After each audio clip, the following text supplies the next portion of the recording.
Oh, here we are. Question 10. This is a good one. What is your favorite anesthetic drug and why? And the other way to ask this question, which someone else told me today to ask, is what anesthetic drug would you be and why? Oh, right. So you can pick however you want to answer that. You're not Rocky Uranium. I'm not not bored to. Look,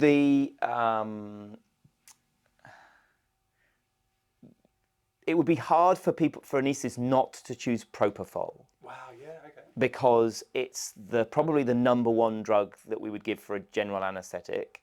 It's a hypnotic that is milky white. That, as I say, I reckon probably 99% of general anaesthesia is induced in that way. And 99? I reckon. Wow. General anaesthetics, probably. We don't give it to the very sick or use it judiciously. And some patients don't get an intravenous induction. They maybe get a gas induction.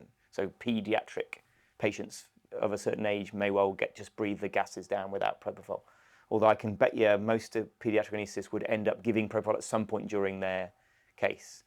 And it was brought out around the same time as laryngeal mask airways. So it was a marriage made in heaven. Right. Because Propofol is great at relaxing your laryngeal muscles, and LMA sit in that area. And so when the two came out together, if they hadn't come out at the same time, we would probably still be using tubes and thiopentone.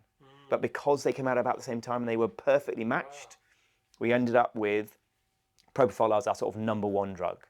And I think it's still probably quite hard to beat. I don't think anyone's really surpassed it in terms of hypnotic. Yeah. There are some fancy drugs out there that people are now sort of starting to use for sedation. Ketamine's in vogue. Ketamine is very in vogue in ED. But it's not a general anaesthetic. It is a I haven't seen hypnotic. It used. Oh, right. Yeah, so out in the HEMS world, they would use it as the hypnotic agent. Yeah. But, you know, there's the other part of me thinks that something like remifentanil would be a good drug to be. You know, a drug that you can give that keeps patients awake, but they forget to breathe. Now, that's a cool drug. That's very strange, isn't it? And I just remind you, I'd be like, take a deep breath for me, and they would take a deep breath, wake up and take a deep breath. Yeah. That's a cool drug. Yeah. Hey, if you want more highlight clips of the Doctors Getting Coffee podcast, then don't forget to hit the subscribe button down below and make sure you hit the bell icon next to it to get notifications whenever there's a new highlight clip. I'm releasing sometimes 4 or even 5 clips per week, then make sure you hit that button.